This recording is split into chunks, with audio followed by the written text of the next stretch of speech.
Hey friends, I'm Gio, and the journey of Yuli and Philip isn't quite done. I rewrote the epilogue because the old one didn't sit right with me. Consider it a dress rehearsal. This is the final performance. Epilogue. We were in the Mortons' house, all eyes on us. Mom and Dad, Teresa, Charlene, and Philip's estranged parents. Yet Philip and I were lost in our own world. Time faded. Sound disappeared. All that remained was the touch of his hand on mine, the fervent press of his mouth against mine, the look of raw joy in his eyes. His body was warm. His lips, moist and tender, held a longing that demanded connection. A deep yearning filled my soul, accepting his kiss on more than a physical level. It was as if two souls, long denied, sought intimacy in that heartbeat. Our arms wrapped about each other, his breath hot, smelling faintly of chocolate. My fingers curled into his hair, pulling him tighter to me. A moment of fragile beauty. My voice choked. You okay? Philip pulled back long enough to open the ring box, removing the 2 gold bands. You make me want to be a better man. The gold rings glinted in the light. Damn emotions. A tear spilled out of my eye. The heat rushed to my face. My vision blurred. Teresa gasped. Mom covered her mouth, eyes widening. Hello, Yellow Brick Road, Zickers grinned. Misquoteth the Queen Mum. Philip placed the small gold ring on my finger, the metal cool against my skin. I took the other and placed it on his finger. Our fingers intertwined. Our eyes only saw each other. Once again we kissed. A longer kiss. It became a sharing of souls, of lives, of dreams. The moment stretched, eternity in a moment. We pulled apart, his taste on my lips. I missed you, husband, Philip whispered. I smiled and whispered back. I missed you more. I brought mango slices.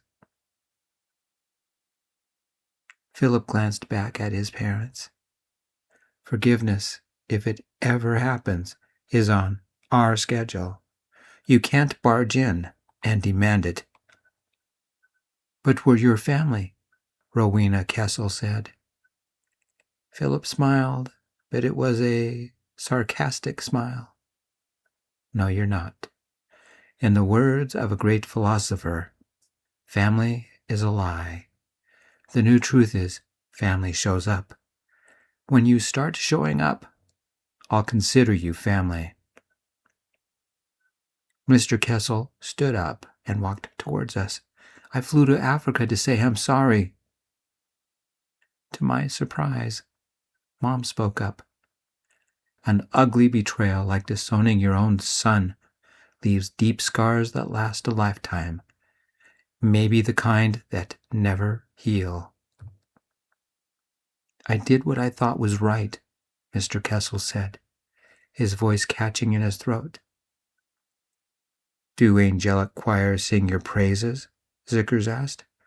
Or is it time that you own your own curse? Mr. Kessel looked at us when he spoke, a tear track staining his cheek. My son won't speak to me. His fiancée hates me. My daughter blames me. The pictures of Philip dying in Rwanda made me realize the truth. My pride shredded our family. Mrs. Kessel laid a hand on her husband, her eyes hollow as she silently pled with us. A 5-year mission ends, Time for the Enterprise to find the 13th colony, Zickers said. The lesson of Mama Crocodile echoed in my head. It was time to make ripples, but those of the lotus with its peace, rather than a crocodile hunting prey. What had Beatha said? Gandhi toppled empires with his ripples. We couldn't do anything so grand, but we could toss a stone and see what returns. We'll meet you tomorrow morning for coffee, I said. Can you find Schlotsky's Java? It's about a mile from here. 9 o'clock. Dawn's early light, Philip said. Now, if you'll excuse us, I need to get my husband to bed. He's had a 30-hour day, and jet lag is about to come calling. He took my hand and led me up to the bedroom that used to be my bedroom. Now it was our room. It didn't look like I would be sleeping on the couch after all. I laid down and fell asleep instantly. I remember being roused by soft conversation. Mom said, "Would you two like some dinner? I can bring it up." Philip replied, "Yuli's completely passed out." Mom, again. "Your parents finally left. Do you want me to come with you tomorrow to mediate? Make sure they mind their manners?" "Thanks," Philip replied. Mom had a mischievous twerk in her voice when she said, "I'll bring a tray with lasagna and garlic bread and set it on the desk. You can enjoy it when you're ready." It was 11 months later when we were officially married. We held it in May, in the backyard, with yellow and white lights draped across the yard. Fireflies in Colorado. It made the whole night enchanting. Zickers and Cliff were our best men. Teresa, our maid of honor. Dad and Mom walked me down the aisle. Philip's parents walked Philip. His sister even flew in with her family. Nick and Brody arrived barely before the ceremony and helped us celebrate. Mom made ripple fudge and we served it to all our guests. I overheard Mr. Kessel speaking with my father about how he was jealous of Dad's relationship with me and Philip. There was an unspoken formality between us and Philip's parents. Only time will see if it ever can be eroded away. Some scars heal, but remain visible for the rest of your life.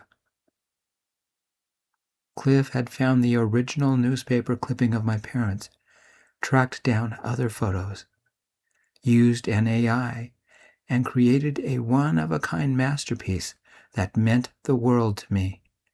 For a wedding present, he gave me a family portrait of me with my real parents, not virtual, but a real framed canvas worthy of hanging over a fireplace. Philip and I forgave him for all the trouble he caused. Philip stayed in Denver while I finished my degree, finding a job at a local office working in their HR department. He missed working across the world, but his near death with malaria had caused him to rethink priorities. To make up for it, we made it a goal to visit every state in America. We even promised to take Zickers to Comic-Con. The Kessels funded our honeymoon, their way of bridging the 5-year gap. They knew how much Santorini meant to me, and it became their peace offering. Was it enough to make up for 5 years? For disowning Philip? Is forgiveness even possible? Only time will tell. Philip and I remained stiffly polite whenever we were with them.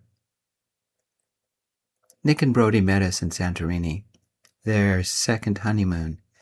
2 weeks of pure heaven.